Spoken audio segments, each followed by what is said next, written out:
time capsule, you're supposed to document it so that the people in the future know about it, and you give some specified date as to when you want it open. From everything we can tell, the minutes, art historian Katie Pusovic went through the minutes twice. Once we told her we think there's a time capsule. There is absolutely no mention in any of the minutes of a time capsule being at the building on 6 Mile. So then we started to ask people, do you have any idea where this thing could be? Because we heard rumor that there was one. And actually the first time I heard about it was from Keith Ketchum. For those of you who don't know, that's Marie Morell's grandson. Marie Morell had told him about it, and he told me. So we started asking, and we got many different locations. It's pretty much everybody that thought about the time capsule had a different location. I'll let Bob kind of give you a little background on the pursuit of this cornerstone. It's technically not a cornerstone. It's more of a ceremonial stone, but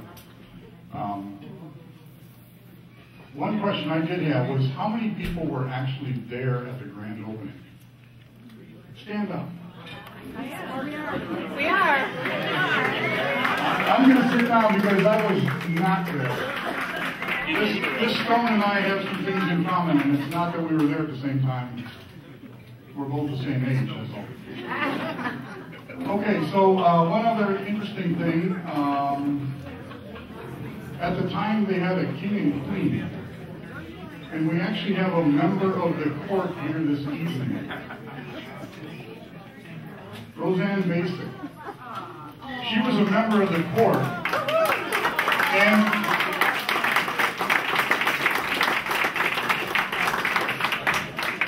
the CFU gave the members of a court a little gift.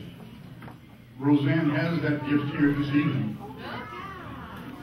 She was given a charm bracelet with all kinds of little charms on it, and luckily she kept it.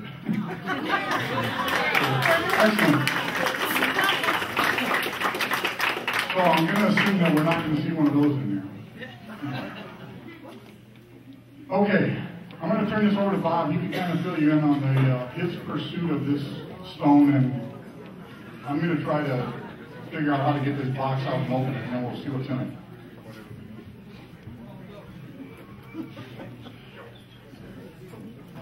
Well, before I go into that, there's a couple people I do want to recognize here. First of all, Randy's up here, our official webmaster for the lodge. He's going to videotape this and put it up on the webpage, so you'll be able to see it.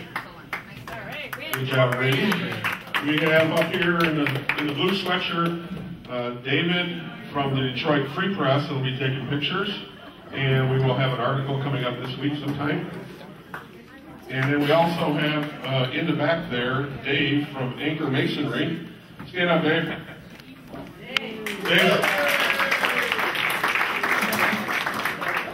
Dave is the one that really wanted to pop open the box right there when it came out on the wall. So. Anyway, in 2005, 2006, in that area, we started making preparations for the 100th anniversary. I contacted the owners of the building down there, and they let us go down and take pictures of everything, which you see over here, and have been negotiating with them for the last few years to get a hold of it. We finally cut a deal earlier this year for $500 to get it out, and in September we got it out. And at that point I washed my hands and said, Mark, it's your job to get it open. So.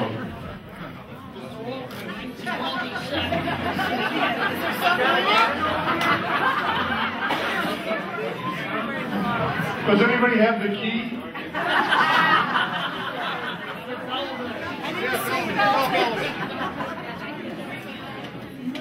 Mark's going to put all of his engineering skills that helped him succeed so far with General Motors.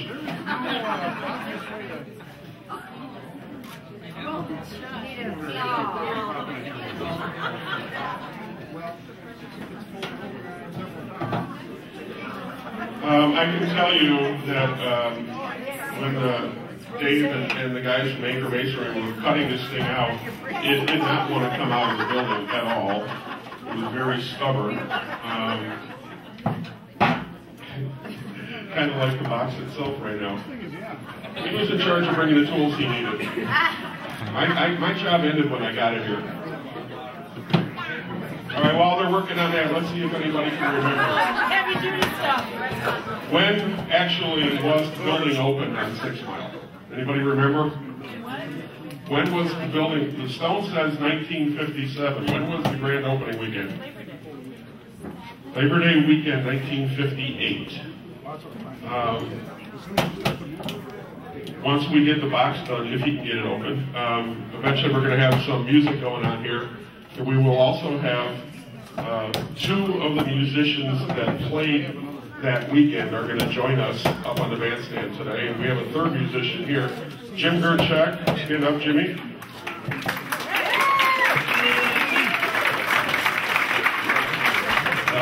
Pete Tomasic.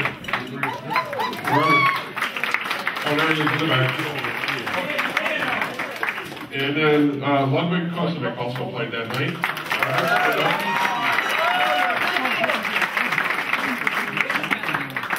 So hopefully we can get to, a couple of songs that you guys played that night. You guys can remember that night, what songs you played. Oh, we're still doing them?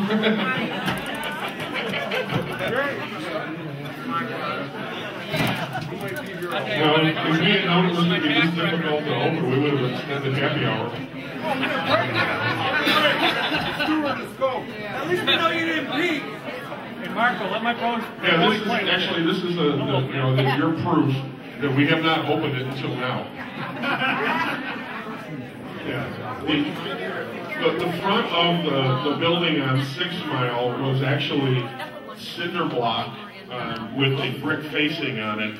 This whole stone sat into the bricks, so right behind the stone was the block wall, and it was, my stone cutter will attest, it was pretty well bordered in there. He had a very difficult time getting it out of the wall. So.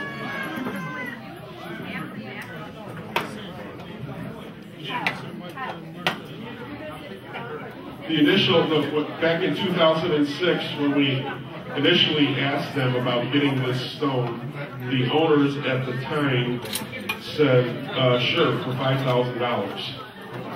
And then I told them keep the stone, and then called back, and then it was $3,000, and then called back, 6 months later. Finally ended up it was $500.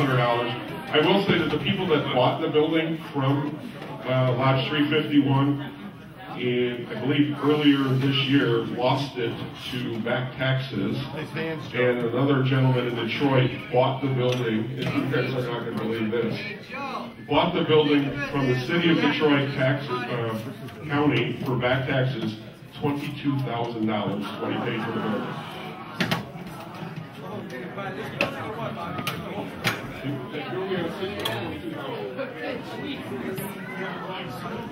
Oh yeah.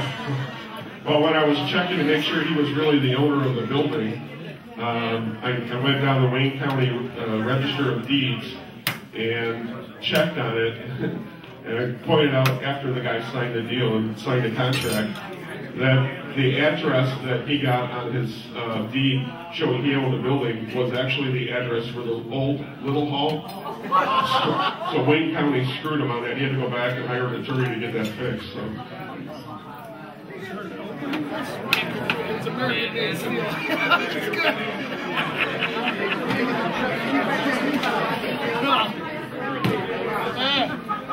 I will have you guys know that the crowd is noticing that we have an attorney and an engineer trying to open up this box here. You have to be able to screw anything up, right? Although they have one thing in common, one works for the government, the other works for government workers. Here's the box.